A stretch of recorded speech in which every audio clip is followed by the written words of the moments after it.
Traveling into another room.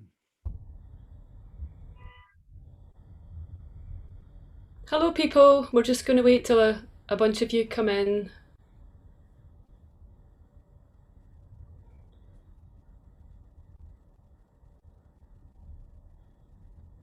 I'm jealous of your jumper, Stuart.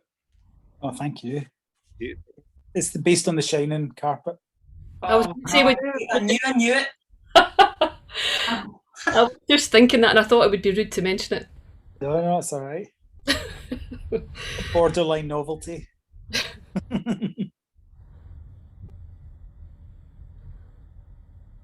Hi folks, we're expecting about 100 of you, so we're just going to let a few more of you pile in the door.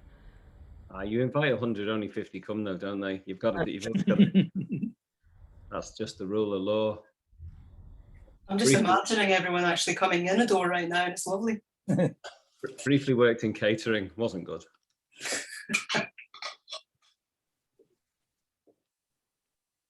Hello Mark, hello Consuelo. If you want to, while you're waiting, we'll just give it 1 more minute perhaps. If you want to write in the chat box where you are and what you do, like what kind of music you make, if you make music, that would be great. You'll get a wee sense of who's in the room. We're mostly going to use the question and answer function at the bottom of your screen if you have questions that you want to put to anyone. So keep your questions separate in the Q&A, but feel free to write where you are, what the weather's like, what you do in the chat if you like. Hello Iona, nice to see you. What do you think? We're up to 50. That's 50% occupancy. Should we make a go of it? Yeah? I'm up for it. All right, I'm up for it. There might be a few more of you come in. We're going to start. My name is Karine Polwart and I am a songwriter, composer, musician based in the southeast of Scotland. And I'm going to be the moderator of this panel discussion on streaming and your income this afternoon on behalf of the Ivors Academy. Now, some of you might well be members of the Ivors Academy already. Some of you might have no idea who the Ivors Academy are and what they do. The Ivors is a UK-wide professional body for music creators across all genres. So whether you write songs or film scores or electroacoustic installations or symphonic works, the Ivors Academy is open to you as a music creator. It's a member-led, self-funded, not-for-profit organisation, and it's got 3 aims largely: to cultivate music creation by creating networks of association and education around making music, to celebrate music creation through the annual Ivor Novello and Ivor Composer Awards, and to campaign for the rights of music creators. And it's that last aim of the organisation, the campaigning one, that caught my eye last year. I'm quite a new member of the Ivors Academy. I only joined just before Christmas. To be frank, I've been aware of it for a few years and I thought it was kind of an elitist, closed-door organisation for people much more famous than me. But last year I was very impressed by the kind of clarity of advocacy around the rights of music creators, especially in the context of the digital music economy and streaming. And it was that more than anything else that convinced me to join the organisation. And because I imagine, like a lot of you that are out there, as a writer and musician myself, I felt really quite isolated and anxious, and still do, about the sector. And I wanted to be involved in something that felt like it had more of a collective sense of purpose. I'm a long-standing member of the Musicians Union, and I think when we work together, things are better. It's important that the Ivors represents the rights and needs of music creators, because although the Musicians Union is a fantastic body, the rights and interests of music creators are not always completely in alignment with the rights, for example, of names public-facing artists. So there's different issues involved. Obviously, this past year has been financially catastrophic for the music industry and caused huge amounts of financial hardship and stress and anxiety for everyone involved in the sector. Well, I say everyone, but actually it's not everyone. On the ground, around 1 in 5 musicians are considering giving up being musicians, and that is actually even more exacerbated for women, for disabled for performers, for people with caring responsibilities. The situation is really disastrous for many. Obviously, there's been a focus on the live sector over the past year and the collapse of the live sector. But the fact is, the whole live music sector depends upon music content. And music content is music creation, and it's the work of music creators who need recognised for their work. Lots of the issues that we're going to talk about today and get your questions on around music and streaming and the digital economy, they predate the COVID pandemic era, but they've been accelerated and exacerbated by the collapse of the live music sector. And it's really brought into focus that the live sector has been propping up a streaming and digital economy which essentially lacks equity, is not sustainable, and is not transparent about where the money generated by streaming goes. Only the tiniest number of named artists and writers can make a sustainable living on streaming income. And it's very much not the case that music has diminished in value over the past year. In fact, quite the opposite. When we've been confined to our houses, that's seen an uptick in usage of streaming platforms. And just to give you some sense of context, in the spring of last year, just as the live sector was shutting down and literally thousands, tens of thousands of people in the music sector were losing all their income, going on furlough if they were lucky, receiving no governmental support in many, many cases. In the first quarter of 2020 last year, Universal Music earned £1 billion in streaming revenues. In the same period, Sony earned £750 million, which is an increase of more than a quarter on the year before. So there are vast sums of money involved in streaming and the digital economy. The issue is just, where is that money going? Who gets access to it? So at this panel today, our panel are going to explain how the current model of streaming works, talk about the impact of that on the ground for people making a living as writers, composers and musicians. Maybe have a look at some alternate possible models for how it might work and active campaigns to get that changed, and talk about how to get involved as well. Please use the question and answer function at the bottom of your screen. If you've got questions specific to anybody on the panel, fire them in there. The chat's looking quite busy now, so keep the Q&A for your questions. We're going to talk for about 45 minutes, 10 minutes of questions at the end. I'll introduce you to our panel. My friend and former bandmate in the Burnshoe, Emma Pollock, is a songwriter. Hiya, Emma. Both in your own right, Emma, but also in collaborative entities as well. Well known for your work with the Delgados, but also not only a songwriter and musician, but founder of Chemikal Underground Records and Chem 19 Studios. So you've got a lot of experience from many different angles in the music sector. Can you tell folks where you are, Emma, and we'll come back to you in a wee minute? Yeah, sure. I'm in Glasgow currently. Yeah. Great. Next up, I'm sure in February this year, loads of you were absolutely whooping when you found out that Mogwai's 10th album, As the Love Continues, got to #1 this year. Happy days.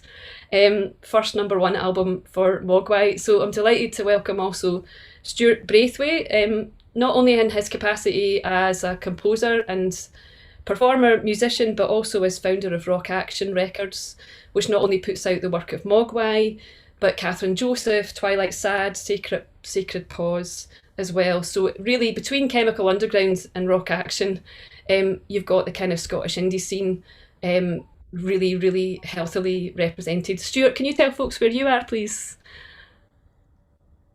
Yeah, I'm also in Glasgow in a different house though. In a different house. We're all being very COVID safe here. We're going to head a wee bit further north, actually, to Murrayshire, to Forres, and up there, a wee wave to Ray Black, who's founder of Craft Management. Ray is Mogwai's manager, and you might think that's Mogwai heavy, for one panel, but Stuart and Ray have very different perspectives on the streaming issue, and a lot of Ray has a lot of back-end technical knowledge to offer on how streaming works. He not only manages Mogwai, he also he manages the aforementioned Twilight SAD and Kathryn Joseph as well, and I believe Paul Savage too, Emma's other half in Chemikal Underground and Chem 19. Can you give us a wee wave, Ray? Hi, Ron. Hiya. So we're going to hear from the three of those folks in a wee moment, but to kick us off, I'd like to welcome someone who's, I think actually we owe a tremendous debt of gratitude to this man for his voluntary advocacy over the past year and many years on behalf of music creators. He's well known for his work with the indie band Gomez, but has written much, much more. Besides, he's a director on the Ivors Academy, a board member of PRS, and founder of the Broken Record campaign. But it's Tom Gray's efforts over the past year on Twitter that have really impressed me and brought to attention the work that the Ivors Academy have been doing. So Tom, I'm going to hand over to you to explain just a bit of the context around what we mean by streaming, how streaming works right now, and the issues that the Ivors has identified around equity, sustainability and transparency. Fair enough. Thank you for that rather humbling introduction. I'm just a dickhead in Brighton. I'll try and explain streaming in its very sort of basics, but it's quite a complicated picture. Most people think that when they pay their money every month, that money goes to the music that they listen to, but it doesn't. What happens is it goes off into a great big pot, a big bucket of cash, and it goes into something that the labels and the distributors and the streaming platforms call the revenue share model. And what this is they take all of the money, all of the revenue, and then they split it up based on the market share of listens of each different distributor or label. And then when they've got that lump of cash, say for instance, they've got a third of the cash they know is Universal's, because Universal have 34% of all the listens or whatever on Spotify, say for instance, that 34%. They then do a deal with Universal for how much of that money is going to stay with Universal and how much of that money is going to stay with Spotify, right? And how much of that money is going to go onto a publisher, say for instance. Now, so not every label and every distributor has the same deal. Now that's really important because obviously the amount of power a label has or an indie, Warner is going to have a lot more power than an indie distributor in terms of what they can get. And of course, these huge multinational companies like Sony and Warner and Universal have all kinds of added extras which independent distributors don't get, in terms of minima, in terms of how little they can get paid, in terms of how much they get overpaid. And a lot of this is very, very shadily hidden behind something called non-disclosure agreements. So despite artists maybe having contracts with their label or contracts with their distributors, or labels even having contracts with their distributors, a lot of people can't see one step further on from that because there's an NDA sitting between the distribution across the distribution deal with the streaming platform. I hope that's not too confusing. I'm not getting too far into the woods already. But basically what this boils down to is when we all think about these per stream rates, we all hear about all these tiny per stream rates. There is no such thing as a per stream rate. All there is these lumps of cash that have been divided up, given to distributors. A deal's been done with that distributor, and then the amount that gets to the distributor is divided up by the total number of streams that distributor has, right? And that's where you get the per stream rate from. It doesn't exist in reality. I saw one monthly audit from an auditor 2 months ago, very well-known act, and he had audited this act's work for 1 quarter in Spotify, and they were being paid at 32 different rates in 1 quarter, right? So This is why it's very hard for anyone to get a handle on this. And there's all kinds of reasons why those rates will vary as well, based on what country the music was listened to, because of course, you know, people in Sri Lanka don't pay £10 for Spotify, they pay £1 for Spotify. Whether or not you were listening on a month when there was a discounted rate, you know, you got it free with your new phone, therefore you didn't pay anything for that, or the phone company was putting a tiny amount of money in, that paid for that set of streams. Whether or not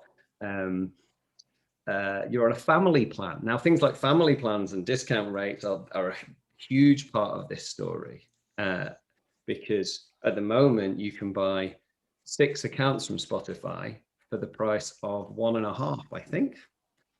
Now, what the added effect of this is, of all this discounting and ways that we think about streaming, is that effectively what we really ought to be looking at, instead of looking at the per stream rate, is the per user rate that platforms are actually getting off their users, which is called the ARPU, the average revenue per user.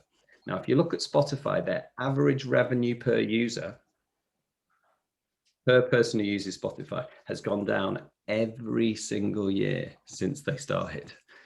It used to be around £7 in 2011. Their ARPU now is down around £3.50 per user globally.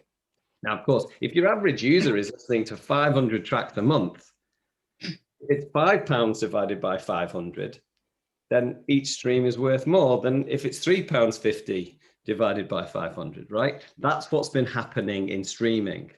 The ARPU has been coming down, and the total number of streams per user remains pretty much the same. The average user on streaming is somewhere between 500 and 800 tracks per month, right? Now, there are all kinds of, that sort of explains the sort of problem, the sort of weird economics of streaming. But obviously, the biggest problems we have in this, we've got tech companies, big tech companies who use music as a loss leader.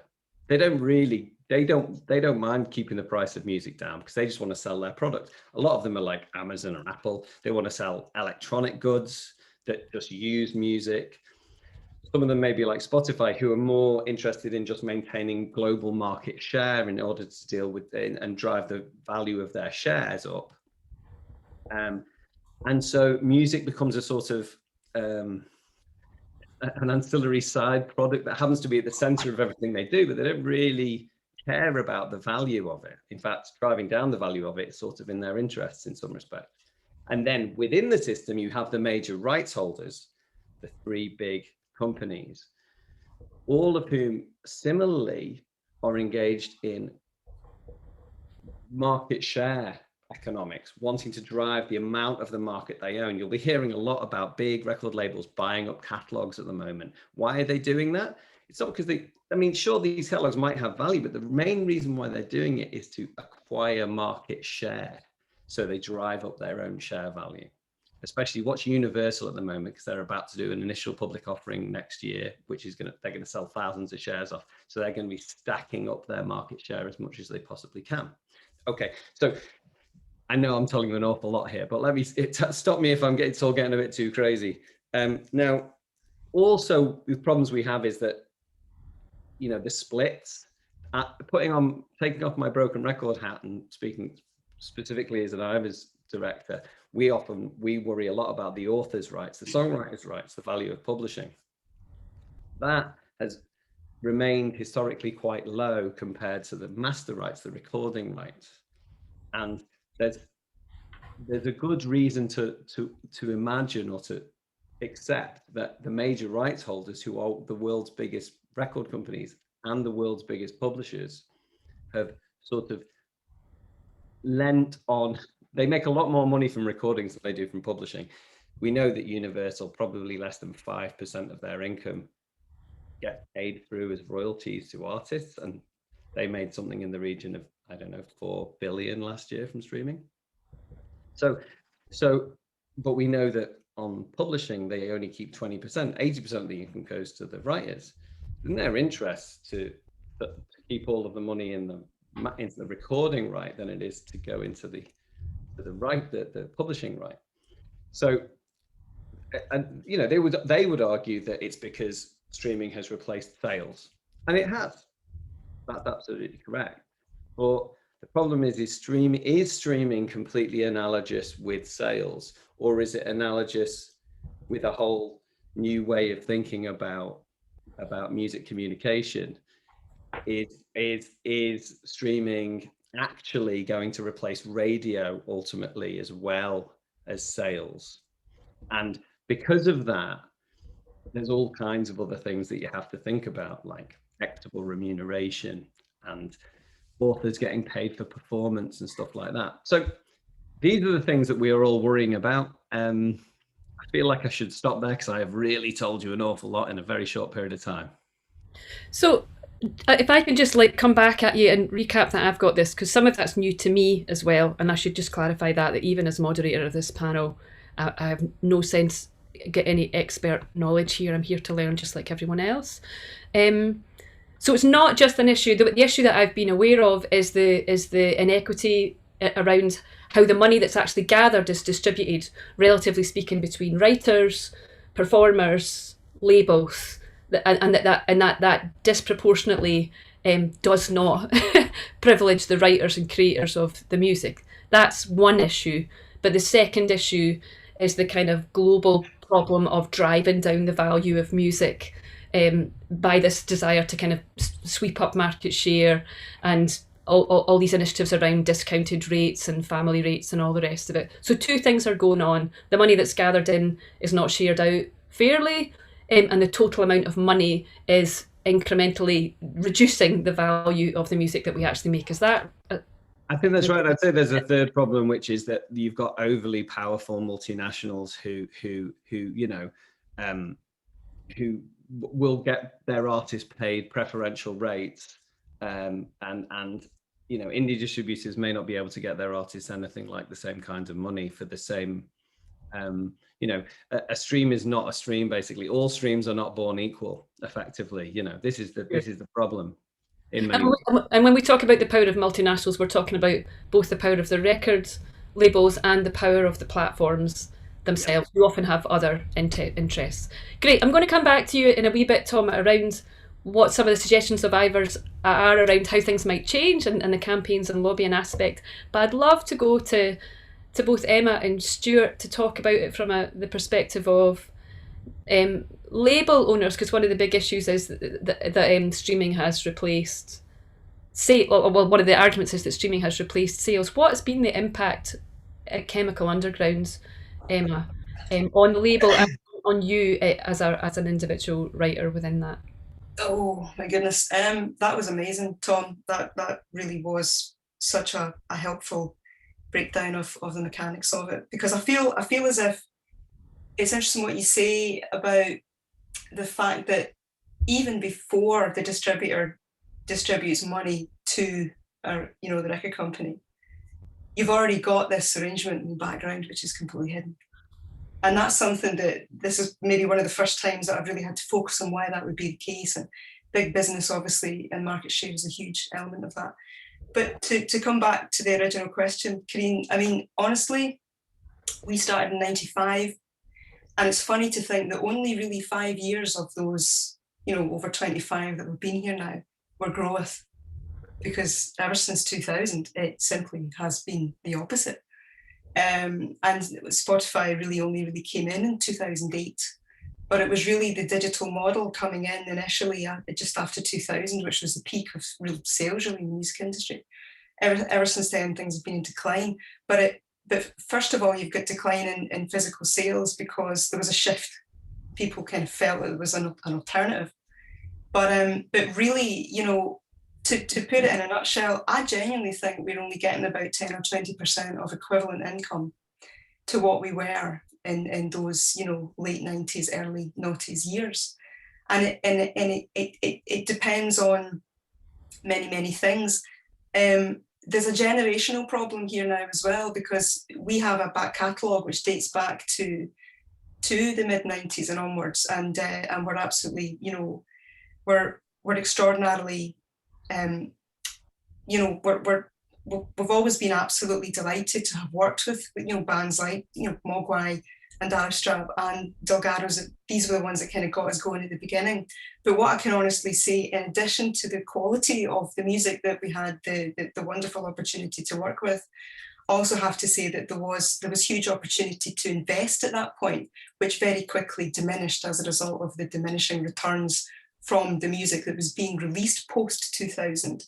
And so you've got this really, really stark contrast between those bands that came out before 2000 and were heavily invested in, and those that came out afterwards, which frankly now you put out a reissue of the bands that come out after a certain point, and it's very difficult to get anywhere near the same audience interest, because there wasn't the same ability to invest in those bands because the market was already beginning to shrink so fast.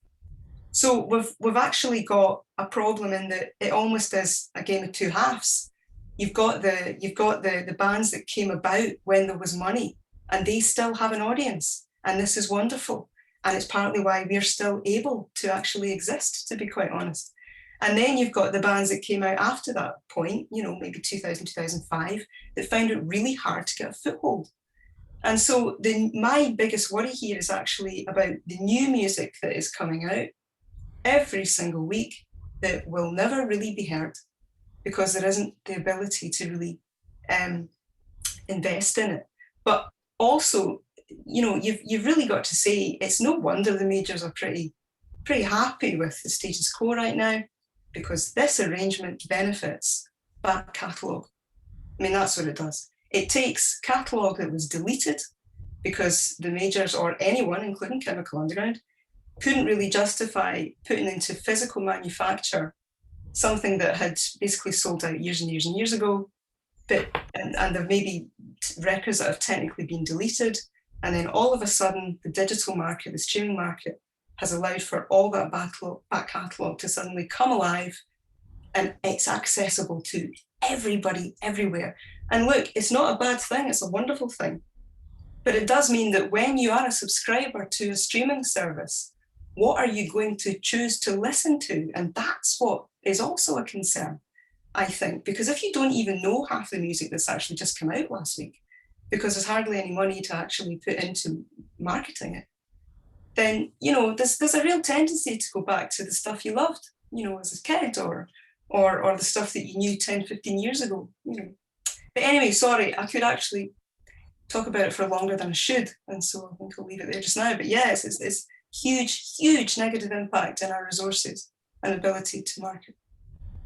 So there's like a few big issues there around the impact on your financial livelihood as a label that's supporting existing artists, but new artists. So a real concern for emergent. The biggest concerns for new artists, yes. Yeah. And also this question of what people choose to listen to, because that seems like one of the interesting things around the streaming platforms is that actually a lot of people don't choose to listen to stuff at all. They get recommended stuff by algorithms, and that speaks to the whole issue that Tom kind of began to raise, that whether or not streaming platforms are really about user choice, or whether or not they effectively operate like radio stations, where a lot of the choices are made for you based on the choices that you've made previously. Yeah. I'm curious to speak to one of you in the Mogwai camp. Either one of you feel free to jump in, either Stuart or Ray. There's recent experience of what looks like outward success to the public of a #1 album for the first time. So evidence on the ground of fans getting behind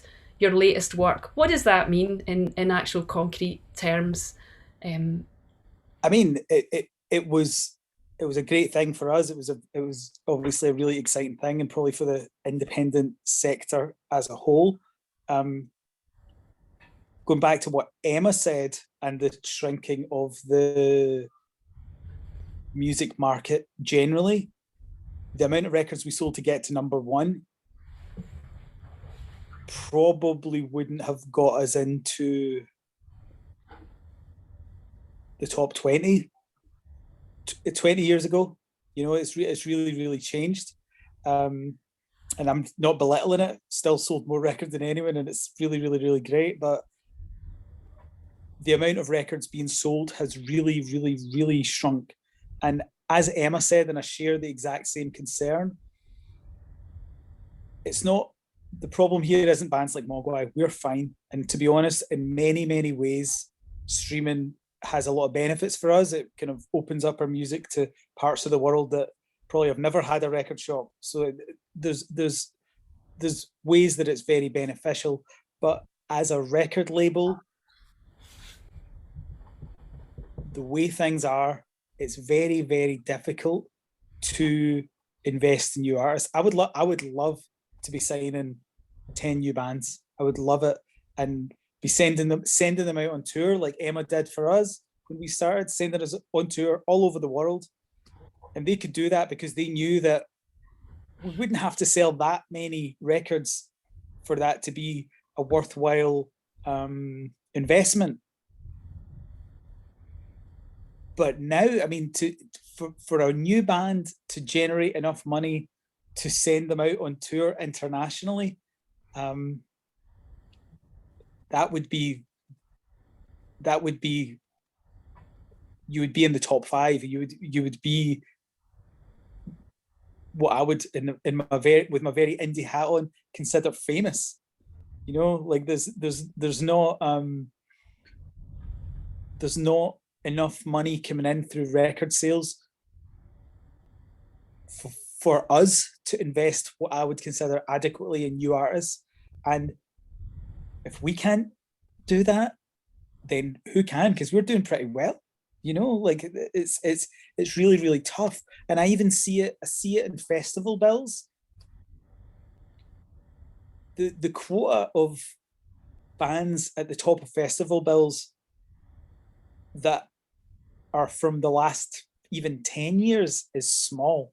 Most of those bands, a lot of those bands are the bands that were headlining festivals when Mogwai and Gomez first came out, you know? And that tells a story. That is the equivalent of, in the 90s, when our band started, all the festivals being headlined by bands from the 70s. That's the equivalent of Status Quo and I don't know who else was big. Emerson, Lake and Palmer. Do you mean it's old bands? And that story, that tells a story of the way the music industry is going. Because the reason that bands get that big, like for example, a band from our generation that became a headline band, Coldplay. The reason Coldplay got big was because the label invested in them, and they kept putting out records and getting better and better at what they did until they're huge and sell millions and millions of records. And that, it's almost like those rungs of the ladder have been kind of taken away. And like Emma said, I worry about what's been done to help the next generation of musicians. And yes, streaming's super convenient, and I wouldn't like to ban it or anything like that. I think it's really good, and in many ways it's really, really helpful. But as a financial system, it's causing a lot of problems, and it's harming the ecosystem that it's living off.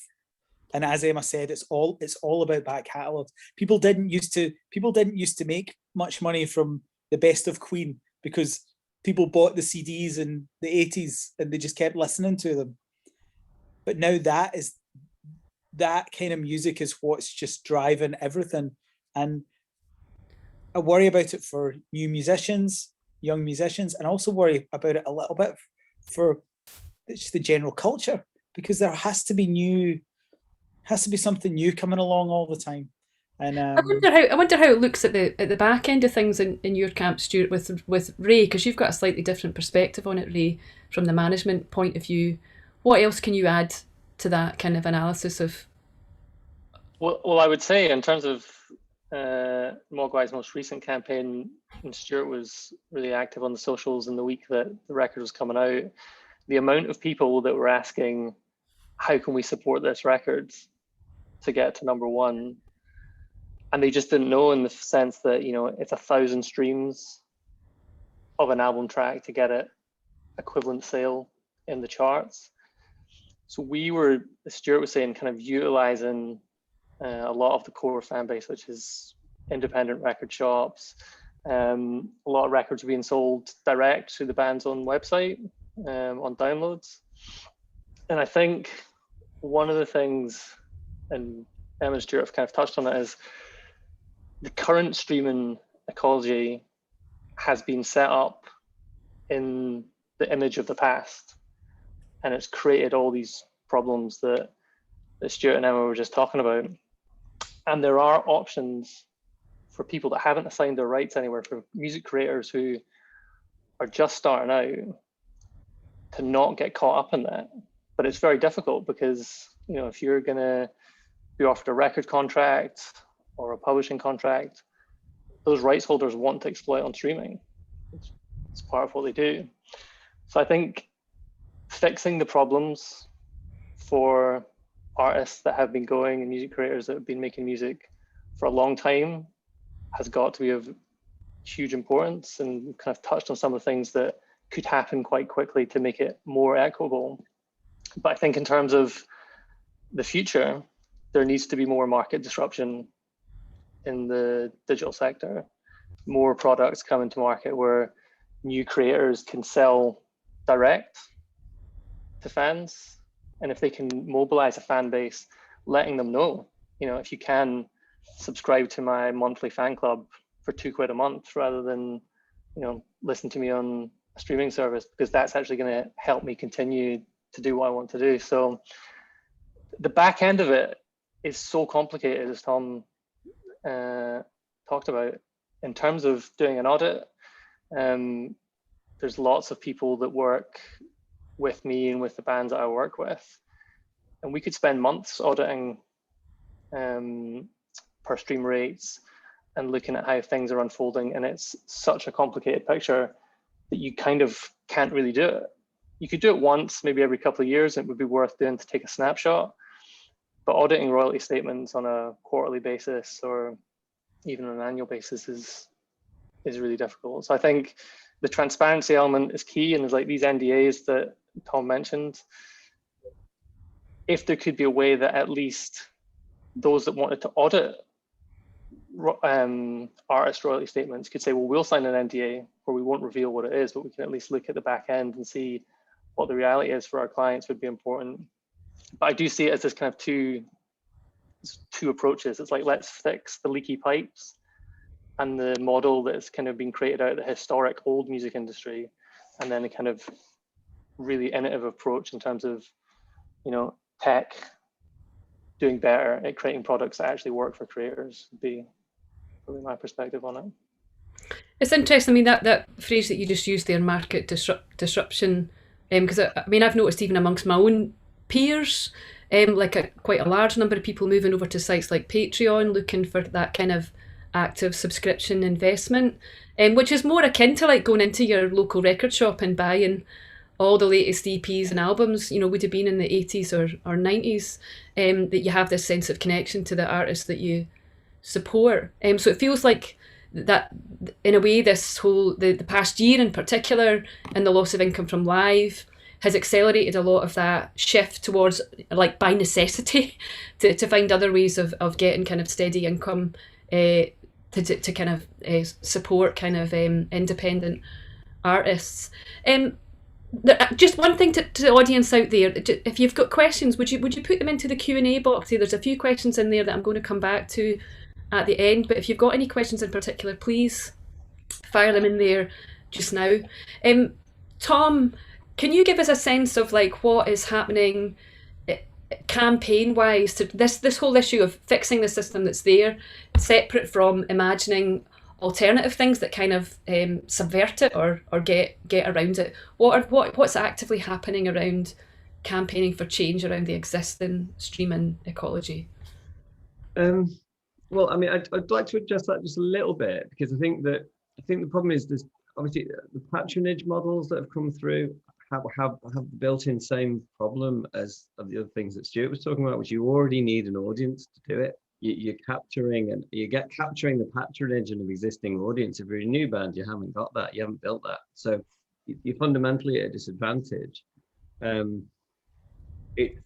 And of course, to go to what Emma was saying, which is that you know, back catalogue is a big part of the problem of, and a lot of the reason why these big labels love it so much is because the legacy deals that these artists are in are fractional percentages. You know, that even in the early 90s, people were signing 10%, 12% deals. And in the early 80s, it's like 5% deals. There's people who've never seen a penny from, you know, back end. You know, you want to, you know, if you talk to Boy George, he'll set the world on fire telling you about the fact that he's never been paid anything. So it's a bit of a mess. So that's sort of, that's why I wanted to go back around that this way and say that essentially Ray's exactly right. The problem is we've built this streaming model on top of what was already a highly unethical model of and system that in terms of the major label model.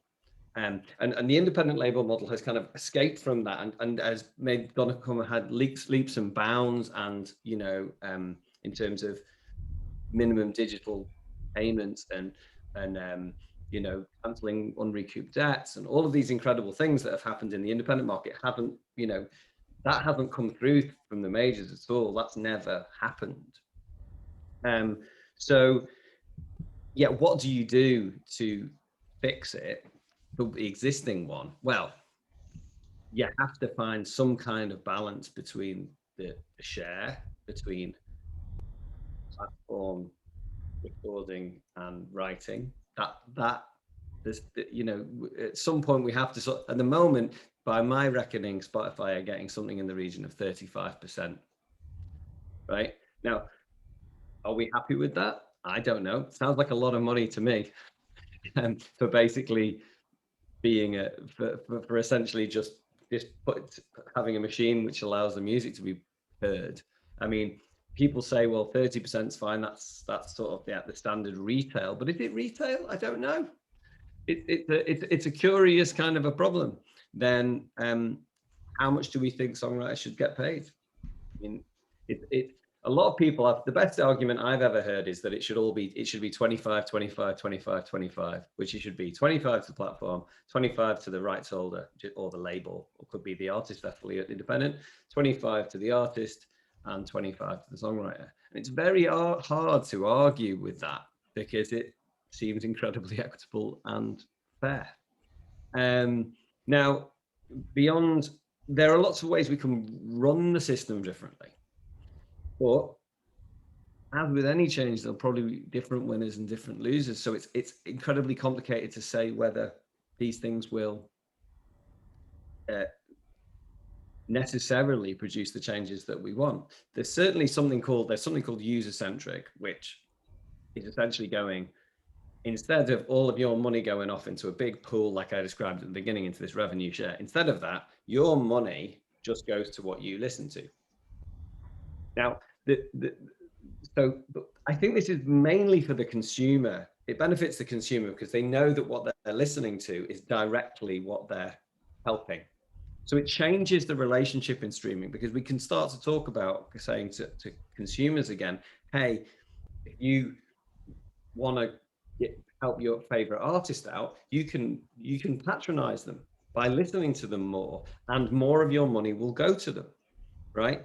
Which I think people think they're doing when they're playing a track over and over and over again, but they're not. In fact, what they're doing is every time they play a track over and over again is minimizing the amount of money that their favorite artist is getting paid. So it's a curious problem at the moment.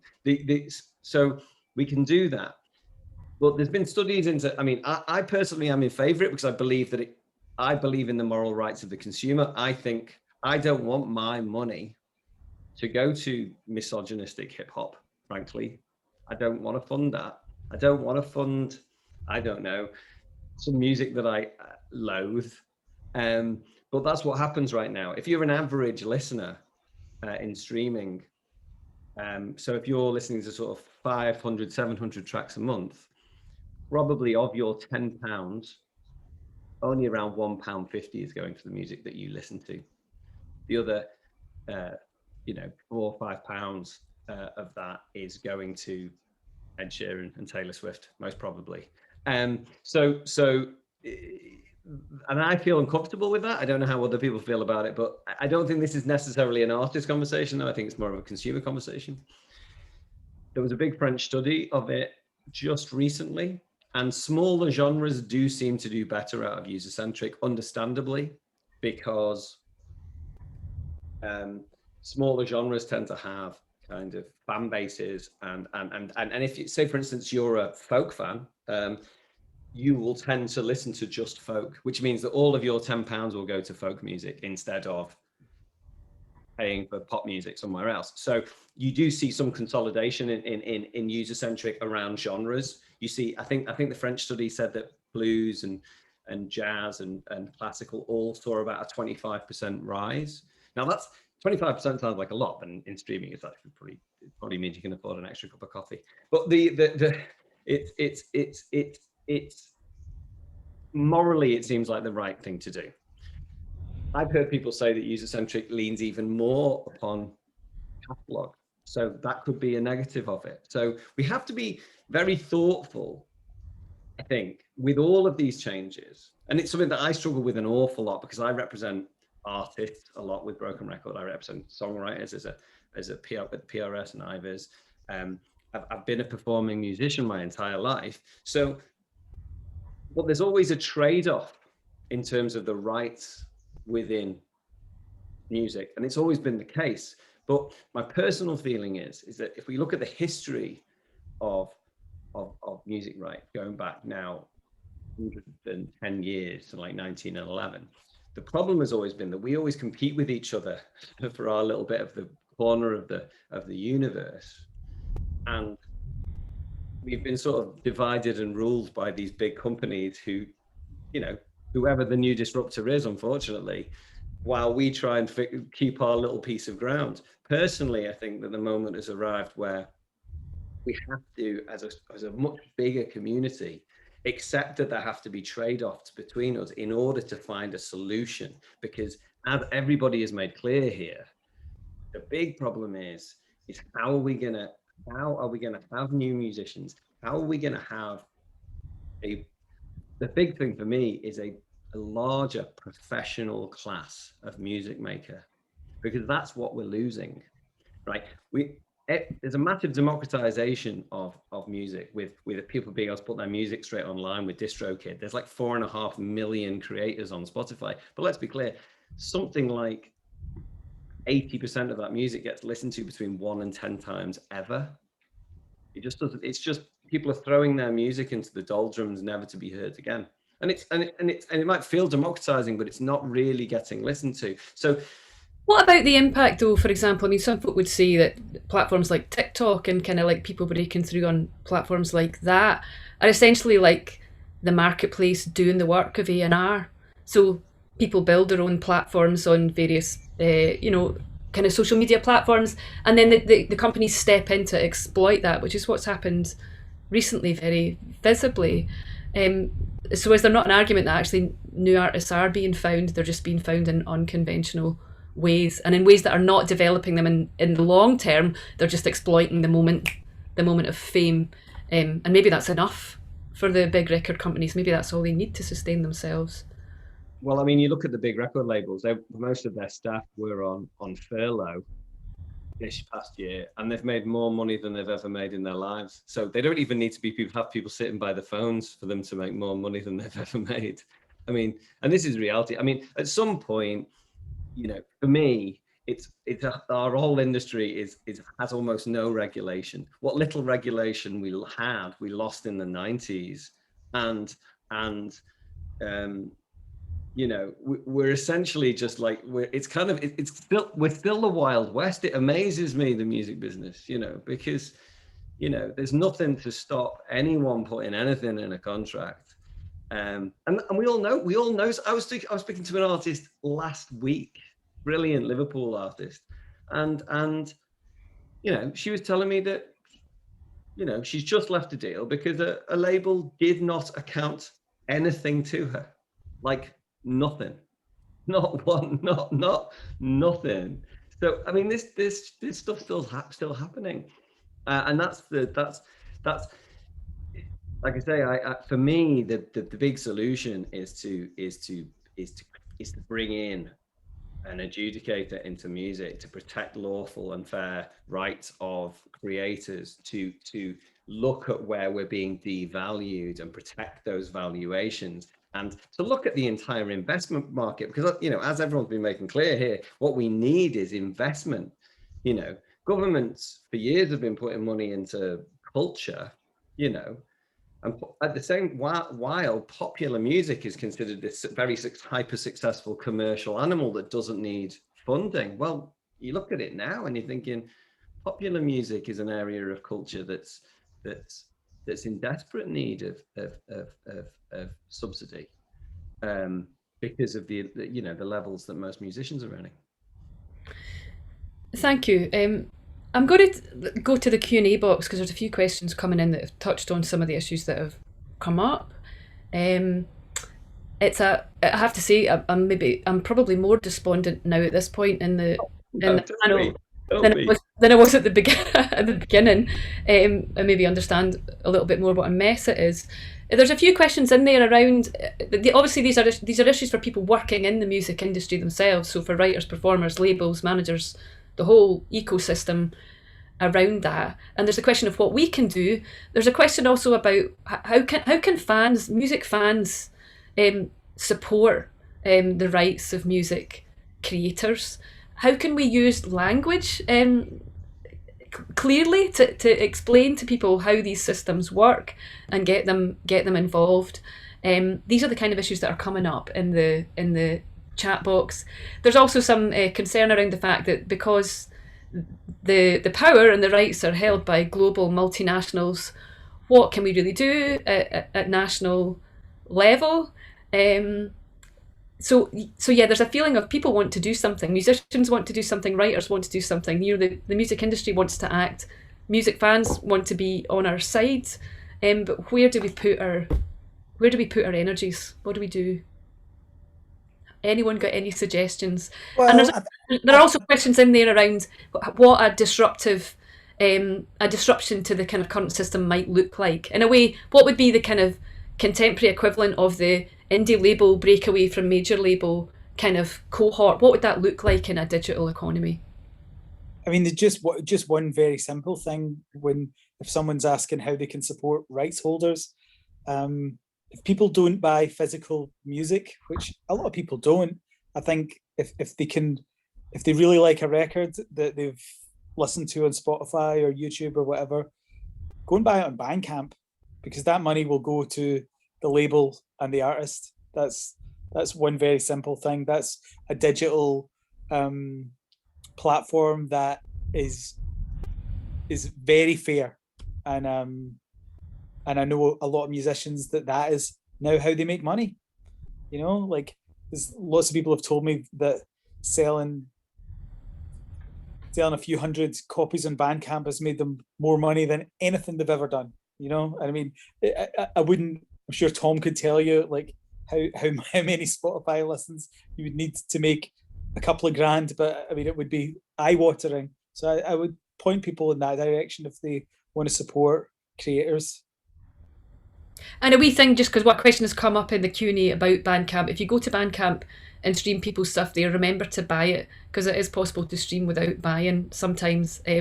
Take the leap and make the purchase. It is possible to stream, but it's usually limited to three listens. I think the label or the owner of the music has control over that. But yeah, I mean, it is true to say that downloads, as opposed to streaming, you've still got a digital interaction there, but the download is far, far better for the artist's income, because it's essentially the equivalent of buying the CD and downloading it into your laptop or whatever, like, you know, we used to do 10 years ago. But yeah, far superior to streaming for the artist's income, absolutely. Right, if you get any idea what kind of fair disruptive kind of system might look like? I wish I did. I'll be doing it. I think in terms of the principles, I mean, Tom's kind of touched on them, is could a service come forward and just say, look, we're not going to do it because we have to, we're going to do it because we want to, and we're going to be really upfront on our comms and our marketing that we're the service to support artists and songwriters. And if you're using a user-centric model, be really clear about that. It's like if you pay £10 a month and listen to one track, that full £10 will go to that rights holder. I mean, I think it's crying out for it, and I know there are startups that are trying to do it, but it needs to be done at scale, and that's the challenge, is like doing it at scale. And then the second thing is, for the rights holders that have already licensed their material into the Goliath streaming services, it would take a big leap of faith for them to change their business model, because as everyone's talked about, it's about micro payments to add up to big payments for rights holders. So that's what I would like to see, is some form of streaming platform that could direct the money and cut out as many parts of the pipe. Tom talked about the start, you know, the money gets chucked into buckets, and then there's about 30 or 40 different pipes that come off those buckets that eventually gets back to the artist, usually 6 months, a year, 18 months, 2 years later. So again, if a service could come forward and say, look, we pay out, as Stuart was just talking about, you can sell something on Bandcamp today and get paid for it tomorrow. It's as quick as that. It's like a 24-hour turnaround. So there's principles around a kind of disruptive service, new service, that I think a lot of people would sign up to. And it's just, who's going to do it? Who's got the investment and the will? There are good, I mean, there's lots of little good things. I'm sure people have heard of Resonate. There's Sonstream, who are based in Stoke, who have a per stream rate fixed, where you just takes a little bit off you every time you listen to a track direct from your bank account. So it's not a subscription, it's like a tiny amount that's constantly paying, like a jukebox. There's Audius, which is an American service, I think, who have a sort of fairer model, but I'm not sure if they're actually paying songwriters yet. SoundCloud, exactly. SoundCloud, we just sort of held their hands for a good year and got them to start a user-centric system, which was great, just to see if it can be done and what if it works. I mean, most amazing statistics that came out of the SoundCloud thing was that their revenue share model system, because people all said, oh, user-centric will be dead expensive to implement, it'll be impossible, blah, blah, blah. There's all these excuses.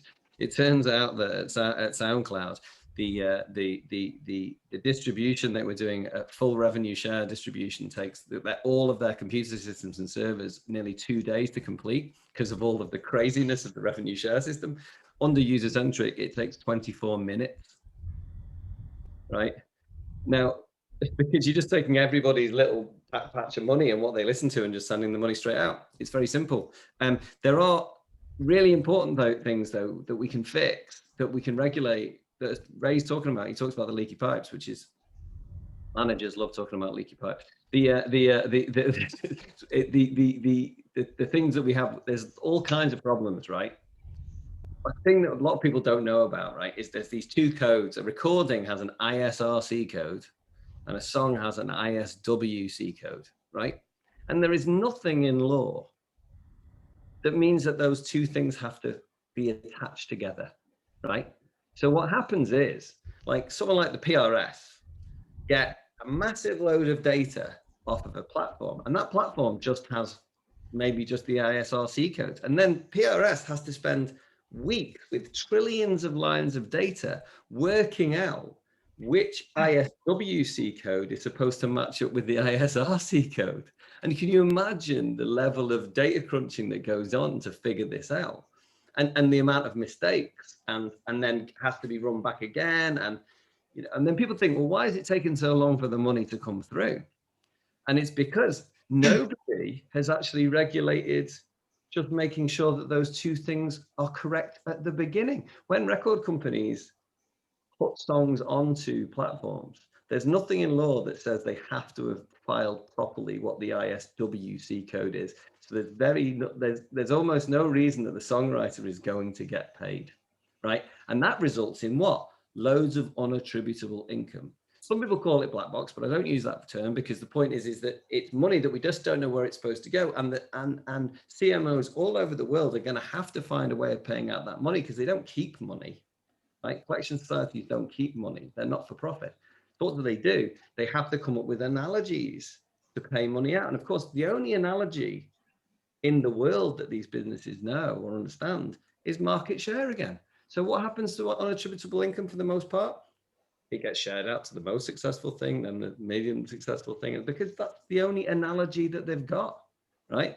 So what's the trick here is we have to get rid of unattributable income from the system, which means regulating data standardization so that people don't lose their money as their music is being played through the system, so that when people put their music online, it has all of the metadata in it. It says who wrote the song, who played on the song.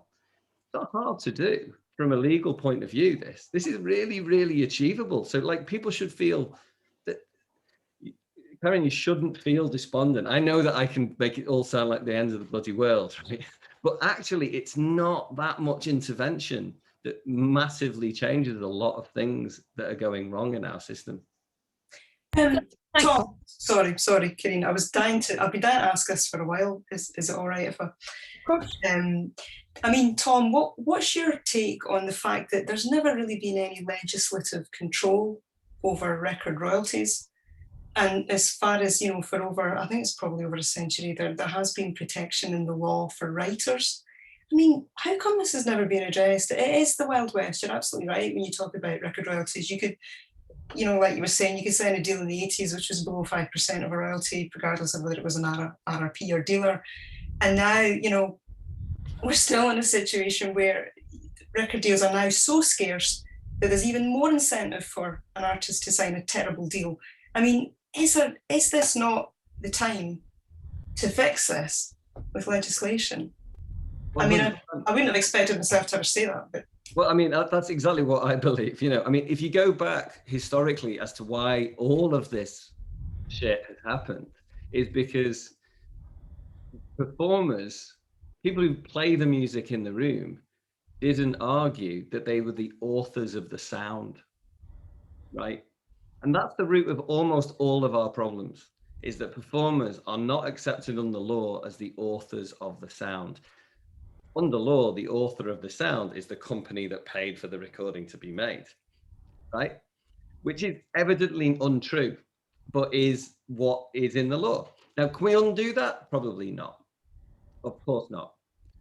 And in fact, there's been, you know, years and years and years of like WIPO, global intellectual property agreements that have meant that this stuff has got more and more deeply embedded into international law over time. But can we bring in protections for, look, the way I've often talked to politicians about it is I say, look, milk is a loss leader for supermarkets.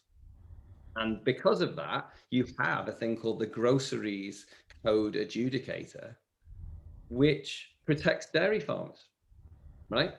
That's what they did. They literally created a body because supermarkets were going, well, we can bottle it up and sell it cheap and people will come to us because we sell it cheaper than everyone else. And that was killing the dairy business, right? So a conservative government went, well, we're not going to have this. We'll put in a code adjudicator and we'll protect the value of milk so that dairy farmers aren't put out of business. Now, what's the difference here? Music is a loss leader for tech companies. The value of music is being massively suppressed over time. Why would you not step in and regulate, bring in personally things that I, not speaking as Ivors or and with any other hats on, personally, do I think there should be a digital minimum royalties rate? Of course there should. Are these things possible within a code of conduct, within a regulator? Absolutely.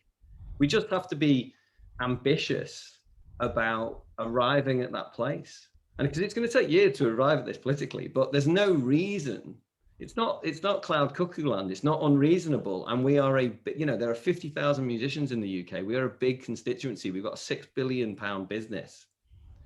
Why would you not protect that from a national level, both in terms of the money that goes to the Treasury and the soft power culturally that popular music brings to this country? Thank you. Thank you everybody for your contributions, and thanks to the folks that have been listening online and have put in questions. Sorry to not get to them all. I wonder if it's worth a few takeaways from that, because I appreciate that people who are here, many will be musicians and writers, but some what's clear from the chat are music listeners and fans and looking for a steer. So a few positive takeaways.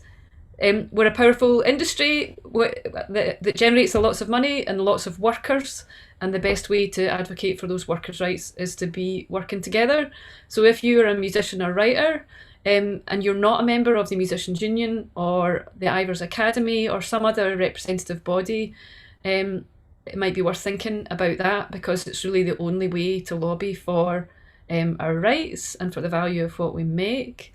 And if you're a music fan, the clear takeaway from this is that at the minute the system is broken, and the best way to support the musicians that you love is to buy their stuff still, or to download it on sites like Bandcamp, or to head to places like SoundCloud, who are at least trying to make a go of more kind of user-friendly, fan-based models.